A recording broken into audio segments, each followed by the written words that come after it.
வணக்கம். நம்ம சேனலுக்கு தொடர்ந்து ஆதரவளித்துக் கொண்டிருக்கும் நல்ல உள்ளங்களுக்கு நன்றி. அதானி இந்தியா முழுக்க அதானி. இப்போ கென்யா அரசாங்கம் அதானிக்கான இந்த எரிசு உற்பத்தி துறை அது அப்புறம் தன்னுடைய விமானத்தை அந்த விமான நிலையத்தை புதுப்பிக்கணும்ல இதை எல்லாத்தையும் கென்யா அரசு அதானியுடைய இதை கேன்சல் பண்ணிட்டாங்க. இப்படிப்பட்ட சூழ்நிலையில் அதானியுடைய பங்குகளும் வீழ்ச்சி அடைந்தது. இப்போ இன்னொரு தகவல், அதானி அவர்கள் தமிழ்நாடு, இங்கே குஜராத் எப்படியுமே இருக்கும், அப்புறம் பார்த்தா ஆந்திரா, இங்கெல்லாம் பார்த்திங்கன்னா நிறையா இந்த மின் திட்டங்களில் பெருமளவுக்கு ஒரு மோசடி நடந்திருக்குது. குறிப்பாக பார்த்திங்கன்னா இன்றைக்கி அமெரிக்கா சார்ஜ் ஷீட்டில் அதானி பேர், அவங்க தம்பி பேர், அதுக்கப்புறம் அவருடைய இன்னொரு பார்ட்னர் பேர் இதெல்லாம் போட்டிருந்தாலும் இன்னும் குறிப்பிட்டத்தக்க வகையில் ஜெகன்மோகன் ஆட்சியில் இருந்தபோது இருந்த உயர் அதிகாரிகளுக்கும் லஞ்சம் கொடுத்துருக்கோம் அப்படின்னு போட்டிருக்காங்க. அதாவது அதானி அவர்கள் லஞ்சம் கொடுத்ததாக இந்திய அரசாங்கத்தில் இருக்கக்கூடிய அதிகாரிகளுக்கு லஞ்சம் கொடுத்தார்கள். அதில் ஜெகன்மோகனுக்கு வேண்டியப்பட்ட ஒருவர் ஜெகன்மோகனுக்கும் இந்த பணம் போயிடுச்சு அப்படின்னு ஒரு பெரிய விஷயம் இன்றைக்கி ஆந்திர அரசியலில் பெரிய பூகம்பத்தை கிளப்பியிருக்கு. இந்த நேரத்தில் நம்ம ஒன்று சொல்லணும். அதாவது இப்போ இந்த மாதிரியான ஒரு தகவல் வந்த உடனே நடவடிக்கை எடுக்காமல் சிபிஐ, இடி எல்லாமே தூங்கிட்டு இருக்காங்க. கேட்டால் என்ன சொல்லுவாங்கன்னா, அமெரிக்கா நீதிமன்றத்தில் சார்ஜ் ஷீட் போட்டால் நாங்கள் என்ன பண்ணணும்னு. மறதி இயற்கை தான், ஆனால் எல்லோரும் மறதியாக இருப்பாங்கன்னு நினைக்கிறாங்க, இல்லை எல்லோரும் படிக்காமல் இருப்பாங்கன்னு நினைக்கிறாங்க பொழுது. நல்லா ஞாபகம் இருக்கும், இதே மாதிரி தான் யூபிஏ கவர்மெண்ட்டில் அந்த விமான என்ஜின் வாங்கிறதுல யூபிஏ கவர்மெண்ட் சைன் பண்ணாங்க பிரேசில் நிறுவனத்துடன். அதில் இதே மாதிரி அதிகாரிகளுக்கு லஞ்சம் கொடுத்ததா அமெரிக்காவில் ஒரு விஷயம் உடனடியாக அடுத்த நாள் 2016 அடுத்த நாளே சிபிஐ அதுக்கு நடவடிக்கை எடுத்து அந்த 2 பேரை, அது சம்பந்தமான 2 பேரை விசாரித்தாங்க. அது எப்படி யூபிஏ கவர்மெண்ட்டில் ஒரு முறைகேடு நடந்தால் அடுத்த நாளே சிபிஐ வேகம் எடுக்குது.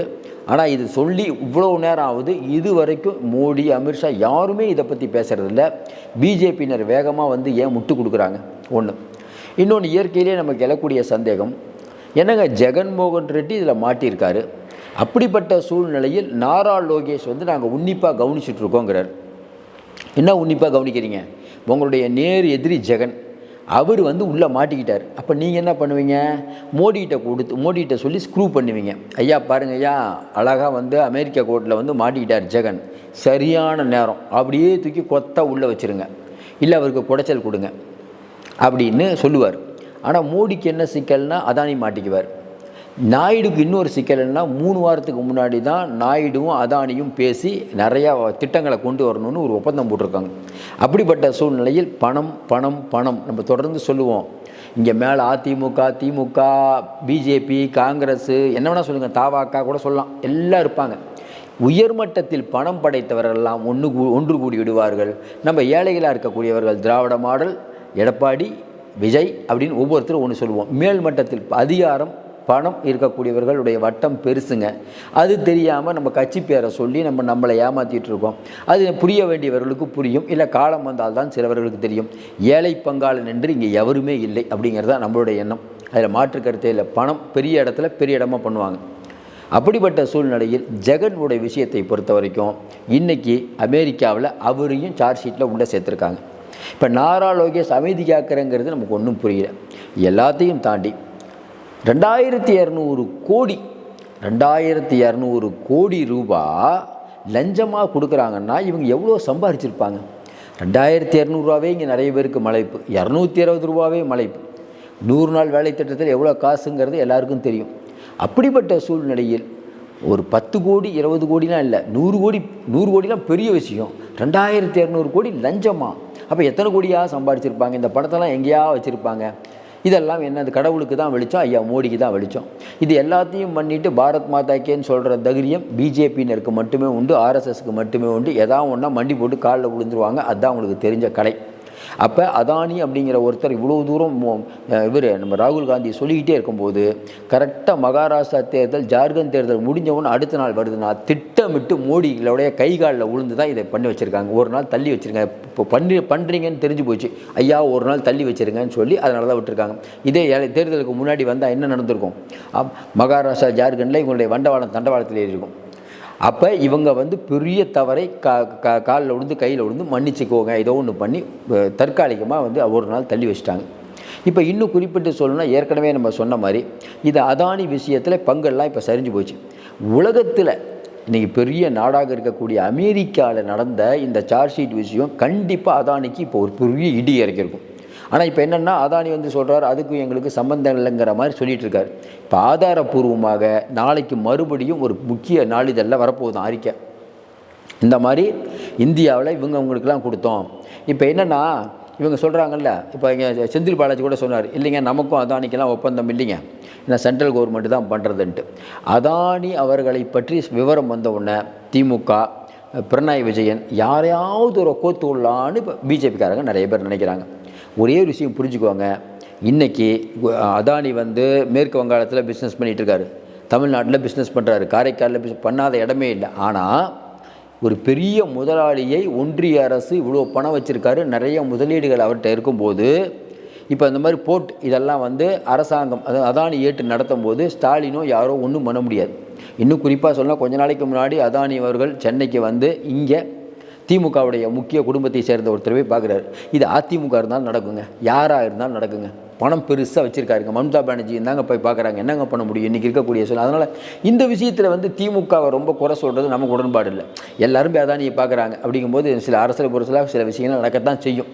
ஆனால் நம்ம என்ன கேட்குறோன்னா, இந்த அதானிங்கிறவருக்கு இவ்வளோ பெரிய முக்கியத்துவத்தை கொடுத்தது யார்? ஸ்டாலினா, பினராயி விஜயனா, மோடிங்க. மோடியால் தானே இந்த அளவுக்கு இருக்கார்.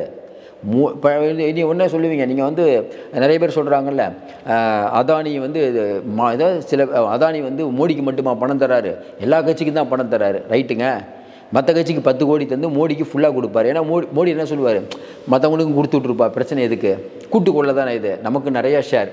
அதனால் இன்றைக்கி இருக்கக்கூடிய சூழ்நிலையில் அதானி அவர்களை மாற்றுறதில் பல பிரச்சனைகள் நடக்கக்கூடியது. ரொம்ப நுட்பமாக கவனிச்சிங்கன்னா நம்ம ஏற்கனவே சொன்ன மாதிரி இந்த விசாரணை அமைப்புகள், நீங்கள் வந்து சிபிஐ, இடி உள்ளிட்ட அமைப்புகளை இங்கே வேணால் நீங்கள் ஏமாற்றி தப்பிக்கலாம். இன்றைக்கி போட்டிருக்கிறது இந்திய தொழிலதிபர்களில் இதற்கு முன்பு இந்த அளவுக்கு வலிமையான ஒருத்தர் மேலே சார்ஜ் ஷீட் சமீப காலத்தில் போட்டிருக்காங்களா? நீங்கள் மன்மோகன் சிங்கிறீங்க, மன்மோகன் சிங் ஆட்சி காலத்தில் இந்த மாதிரி ஏதாவது நடந்திருக்குதா? நடந்த ஒன்றுக்கும் நீங்கள் சிபிஐ போட்டிருக்கீங்க. அதில் காங்கிரஸ் தலைவர்கள் யாராவது ஒருத்தரை நீங்கள் அரெஸ்ட் பண்ணியிருக்கீங்களா? இல்லையே. இன்னும் குறிப்பாக சொல்ல, இன்றைக்கி இருக்கக்கூடிய சூழ்நிலையில் அதிகாரிகள் இந்திய அதிகாரிகளுக்கு 2200 கோடி பணம் கொடுத்தான்னு நியூயார்க் டைம்ஸ் வெளியிடும்போது உங்களுடைய அதிகாரிகள் நீங்கள் குறைஞ்சபட்ச விசாரணை நடத்துகிறேன்னு சொல்லணும், பிரைம் மினிஸ்டர் ஏதாவது ஒன்று பேசணும், எதுவுமே பேச மாட்டார். ஏன்னா இந்த 2200 கோடி கொடுக்க சொன்னதே மேலிடத்தில் இருக்கவங்க தான், அவங்களுக்கு தெரியும் யாரை எப்படி காப்பாற்றணும்னு. இந்த விஷயத்தை டெவலப் பண்ணக்கூடாதுங்கிறதுக்காக ஏகப்பட்ட வேலைகள் பண்ணுவாங்க, கண்டிப்பாக பண்ணுவாங்க, அதில் மாற்று கருத்து இல்லை. நாளைக்கு மகாராஷ்டிராவில் ஜெயிச்சிட்டா இந்த விஷயத்தை மறந்துடும், வெவ்வேறு விஷயம் போயிடும். மகாராஷ்டிராவில் பிஜேபி ஜெயித்தாங்கன்னா நாடாளுமன்றத்தில் இதை வைத்து நாடாளுமன்றம் முடங்கும், இந்தியாவில் உள்ள அத்தனை அலுவல்களும் முடக்கப்படும். ஏற்கனவே நம்ம தொடர்ந்து சொல்கிற மாதிரி இந்தியாவில் பாதிக்கப்பட்ட மக்கள், அடித்தள மக்கள் பிரச்சனை நாடாளுமன்றத்தில் பேசணும். அது எல்லாம் மறக்கடிக்கப்பட்டு அதானிங்கிற ஒரு குரல் மட்டுமே நிற்கும். நம்ம ஏன் தொடர்ந்து அதானிங்கிறத பற்றி பேசிகிட்டு இருக்கோம்னா, இன்றைக்கி இந்தியாவில் இருக்கக்கூடிய மக்கள் தொகையில் பெரும்பாலும் மக்கள் ரொம்ப கஷ்டப்பட்டுட்டு இருக்கும்போது அதானிங்கிற ஒருத்தர் இந்த மாதிரி பவர் ப்ராஜெக்ட் அப்படின்னு சொல்லி ஒரே இடத்துல உட்காந்துக்கிட்டு ஒரு ஆஃபீஸை மட்டும் போட்டுட்டு லஞ்சம் மட்டும் கொடுத்துட்டு இவர்கள் பல்லாயிரம் கோடி நோகாமல் சம்பாதிக்கிறாங்க. அதுதான் கோபம். மூட்டை தூக்கிட்டு வேலைக்கு போயிட்டு எவ்வளோலாம் மக்கள் கஷ்டப்படும் போது அவருடைய வேர்வையை உறிஞ்சுகிறார்கள். இவர்கள் ஒரு ஒட்டுண்ணி உறிஞ்சி மாதிரி உறிஞ்சுகிறாங்க. இன்னும் குறிப்பாக சொல்லணும்னா, இன்றைக்கி இருக்கக்கூடிய சூழ்நிலை நிலக்கரியை இப்போ கடைசியாக வந்து ஆய்வறிக்கை என்ன சொல்லுது, ஒரு சுமாரான கால்குலேஷன், நிலக்கரியை இவர் 10 ரூபாய்க்கு வாங்கி எவ்வளோக்கு விற்கிறார் தெரியுங்களா? 5000 ரூபாய்க்கு விற்கிறார். பல மடங்கு லாபத்தில் விற்கிறார். அப்படிங்கும்போது இதை வந்து இந்திய அரசாங்கமே ஏன் பண்ணக்கூடாது, ஏன் அதானி மூலியமாக தான் வரணுமா, வேறு யாரும் அதானி எடுத்து தொழில் பண்ணக்கூடாதுங்கிற மாதிரி அதானிக்கான பாதைகள் தொடர்ந்து விட்றாங்களே. இப்போ இடி ரெய்டு பண்ணுற நிறையா நிறுவனம் பார்த்திங்கன்னா, கொஞ்சம் அந்த தேர்தல் நிதி கொடுத்த நிறுவனம் எலக்ட்ரல் பாண்ட், அதில் பார்த்திங்கன்னா இடி யாரை குறி வைக்குதுன்னா, அதானிக்கு எதிராக டெண்டர் கொடுத்தாங்கல்ல அவங்க மேலே இடி போகுது. உடனே அடுத்த தடவை அவங்க டெண்டர் வருவாங்களா? அதானி பக்கத்தில் டெண்டர் கொடுத்தீங்கன்னா உனக்கு இதான் நிலவரை. இப்படி பல தொழில் நிறுவனங்கள் நசிக்கப்பட்டுள்ளது. அந்த நசுக்கப்பட்ட நிறுவனத்தையும் அதானிகிட்டே கொடுத்துட்றாங்க. ஏன்னா அதானியே வாங்குறாரு, அதுவும் கை காசு போட்டு வாங்கலை, எஸ்பிஐ லோன் கொடுத்து வாங்குறாரு. அதுக்கப்புறம் என்னென்னா இந்த லோனை வராக்கடன் சொல்லிட்டு எஸ்பிஐ தள்ளுபடி பண்ணிவிடுது. இப்படி 1,00,000 கோடி நீங்கள் தள்ளுபடி பண்ணியிருக்கீங்களேன்னு கேட்டு நிர்மலா சீதாராமன்ட்ட கேட்டால், I am do not speak anything, ஒரே மேட்டரில் முடிச்சிடுறாங்க. அவங்க என்னெல்லாம் கேட்கக்கூடாது, நான் வந்து எதனாலும் நேர்மையானவன். நேர்மை நேர்ந்தாம்மா என்னம்மா வெள்ளரிக்கை நிறைய பேர்ட்ட கேட்குறீங்களே, நீங்கள் கொடுங்கம்மான்னு அதுக்கு பதிலே இல்லை. ஏன்னா அவருக்கு பொருளாதாரமே தெரியாதுன்னு சுப்பிரமணிய சாமி சொல்கிறாரு, நிர்மலா சீதாராமன் கணவரும் சொல்கிறாரு. இப்போ இந்தியாவை ஆட்டி படைப்பது யார்? அதானிங்கிற ஒருத்தர் தொடர்ந்து ஒரே ஒருத்தர் தான் குரல் கொடுத்துட்ருக்காரு இந்தியா முழுக்க, அது ராகுல் மட்டுமே. அவருடைய குரல் வழியை நிறைக்கணும் அப்படிங்கிறனால தான் அவர் வந்து பிரச்சனை பண்ணி மகிமா மைத்தா பேசினாங்க. என்னாச்சு? நீங்கள் சினிமாவில் தான் பார்த்துருக்கோம், ஒரு பெரிய ஒரு வில்லன் இருப்பார், அவரை பற்றி ஏதாவது பேசினா மொத்த கவர்மெண்ட் வரும். ராகுல் காந்திக்கே இந்த நிலைமை, ஒரு நாடாளுமன்ற உறுப்பினர் மகிமா மைத்தாக்கே இந்த நிலைமைனா மற்ற எந்த எம்பி அதானியை பற்றி பேச தைரியம் வரும்? திமுகவோ அதிமுகவோ இங்கே இருக்கக்கூடிய வேறு எந்த கட்சி வேணால் சொல்லுங்கள், இவங்க யாராவது ஒருத்தர் நம்ம மேற்கோங்க மம்தா பானர்ஜி கட்சியோ இல்லை உத்தவ் தாக்கரே கட்சியோ எந்த கட்சி வேணால் சொல்லுங்கள், இந்த அளவுக்கு அதாவது ராகுல் அவர்கள் எதிர்த்தது போல் வேறு யாராவது எதுக்குறாங்களா பாருங்கள். ஏன்னா நமக்கே வம்புங்க, பிரச்சனைலாம் போயிட்டுருக்குது. திமுக நினைக்கும் பரவாயில்லப்பா, நம்ம வந்து இருக்கோம், ஏற்கனவே மேலே மோடி ஃபண்டெல்லாம் தரமாட்டுறாரு, அதானி ஃபண்டோடு வராரு, தொழில் பண்ணி நமக்கும் நல்லது தானே, யோசிப்பாங்களா? யோசிக்க மாட்டாங்களா? இப்போ மக்களுக்கு வந்து இப்போ நிறையா நிதி கொடுக்கணும்னு திமுக என்னங்க பண்ணோம்? சரி, ஒருத்தர் படத்தோடு வராரு, முதலீடு வேணுங்கும்போது சில அரசியல் பொறுத்தளவுக்கு அவர்களும் ஒத்துத்தான் ஆக வேண்டும். அதனால் திமுகவை நம்ம இந்த விதத்தில் குறை சொல்ல போவதில்லை. இதுக்கு முழு முக்கிய காரணம் ஐயா மோடி. இப்போ வலுவாக லாக் ஆகிட்டாங்க. இந்த லாக்கு வெளியில் வருமானா அது அடுத்த கட்ட நடவடிக்கையை பொறுத்து. ஏன்னா லாக்கு இருக்குச்சுன்னா ஒரே நேரத்தில் ஸ்டப்புன்னு கவுந்துடும். ஆனால் என்னென்னா தூக்கி நிறுத்துவதற்கு மோடி இருக்கிறாருங்கிற தைரியத்தில் இருக்கீங்க. மோடிக்கே ஆபத்து வந்தால் என்ன பண்ணுவார்? இப்போ நாயுடு அவர்கள் புயலை கிளப்புவாரா இல்லையான்னு தெரியல. ஏன்னா நாயுடு இப்போ நல்லா மாட்டிக்கிச்சு. அதாவது நாரா லோகேஷை வச்சு சட்டமன்றத்தில் ஒரு தீர்மானம் போட்டு பாருங்கள், ஏற்கனவே இருந்த அஃபீஷியல் லஞ்சம் வாங்கியிருக்காரு, அவர் அரெஸ்ட் பண்ணணும் சொல்லிட்டு அவரை வளைத்தால் ஆட்டோமேட்டிக்காக ஜெகன் மாட்டுவார். ஏற்கனவே ஜெகன் மேலே இடி சிபிஐ நிறையா கேஸ் இருக்குது, இதையும் வைத்து மாட்டுவதற்கான வேலையை கண்டிப்பாக நாயுடு பண்ணுவார். மோடி பண்ணார்னா அதானி மாட்டிக்குவாருங்கிறதுனால மோடி பண்ணாமல் இருப்பார். அப்போ மோடிக்கும் இவருக்கும் நாயுடுக்கும் ஒரு சிக்கல் வரும். அதுக்கு நாயுடு என்ன கேட்பார்? பெரிய அளவுக்கு பணத்தை கேட்பார். அப்போ அதானிகிட்டேருந்து பணம் கொடுத்து இவர் நாயுடு கொடுக்க வேண்டிய நெருக்கடி ஏற்படும். எப்படி இருந்தாலும் கொள்ளைக்கு போனாலும் கூட்டாகாதுங்க, மேலே சண்டை வருமா இல்லையான்னு பாருங்கள், எழுதி வைத்துக் கொள்ளுங்கள். மீண்டும் சந்திப்போம். நன்றி, வணக்கம்.